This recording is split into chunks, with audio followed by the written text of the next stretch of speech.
কাৰ্বি আংলং প্ৰাকৃতিক সম্পদসমূহ দৈনিক অবৈধভাৱে সৰবৰাহ হৈ আছে নাগালেণ্ডৰ ডিমাপুৰলৈ। বালি, কাঠ, কয়লা আদি লুটি-পুটি খাই নিশেষ কৰাৰ পিছতে শেহতীয়াকৈ টোপনিৰ পৰা সাৰ পাইছে বন বিভাগ। কাৰ্বি আংলঙত এতিয়া চৌদিশে চলি আছে কেৱল মাত্ৰ মাফিয়া ৰাজ। শেহতীয়াকৈ চিলনী জান ফৰেষ্ট ৰেঞ্জ অফিচৰ অভিযানত জব্দ হোৱা 11খনকৈ অবৈধ বালি গাড়ীয়ে প্ৰমাণ কৰিছে দৈনিক কেনেদৰে সৰবৰাহ হৈছে বালিসমূহ।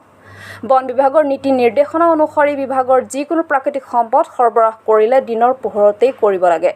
কিন্তু সৰবৰাহকাৰীসকলে বন বিভাগক বুঢ়া আঙুলি প্ৰদৰ্শন কৰি নিশা সৰবৰাহ কৰি আহিছে বিভিন্ন প্ৰাকৃতিক সামগ্ৰীসমূহ। এই ক্ষেত্ৰত সংবাদ মাধ্যমৰ আগত এনেদৰে প্ৰকাশ কৰি চিলনীজন বন বিভাগৰ বিষয়ে বোকাজানৰ পৰা সিদ্ধান্ত ঘিমেৰৰ ৰিপৰ্ট, কাৰ্বি আংলং টাইমছ।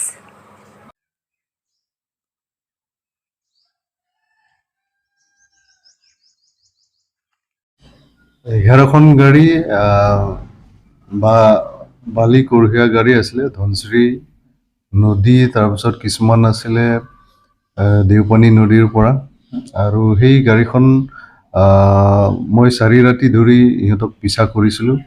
আৰু যোৱা 18 তাৰিখ ৰাতি without valid documents in the mid night, ভৰ ৰাতিত, যিটো নেকি বিফৰ ছানৰাইজ আৰু আফটাৰ ছানছেট কোনো ফৰেষ্ট প্ৰডিউচ কৰোৱা মানা আছিলে।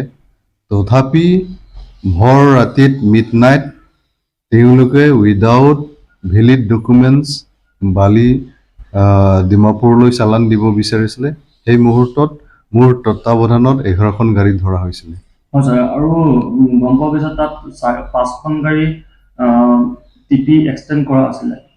এক্সটেনশ্যন যিটো আছিলে ডিউ টু মেকানিকেল ডিফেক্ট, সেই এক্সটেনশ্যন কৰা ডেটটো পাৰ হৈ যোৱাৰ পিছতহে আমি এইখিনি ডিটেইন কৰিছোঁ, তাৰপিছত চিজ কৰিছোঁ।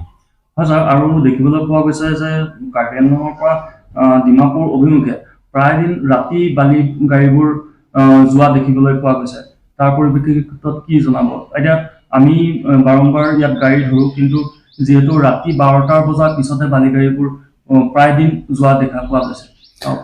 অলৰেডি সেই সংক্ৰান্তত চিলনীজান ৰেঞ্জৰ আণ্ডাৰত যিমানখিনি মহলদাৰ আছে এওঁলোকক লৈ পেলাই আমি ৰেঞ্জ অফিচত মিটিং এখন পাতিছিলোঁ যে বিফৰ ছানৰাইজ আৰু আফটাৰ ছানছেট কোনো ফৰেষ্ট প্ৰডিউচ ট্ৰেন্সপৰ্টেশ্যন কৰা দিয়া নহয়।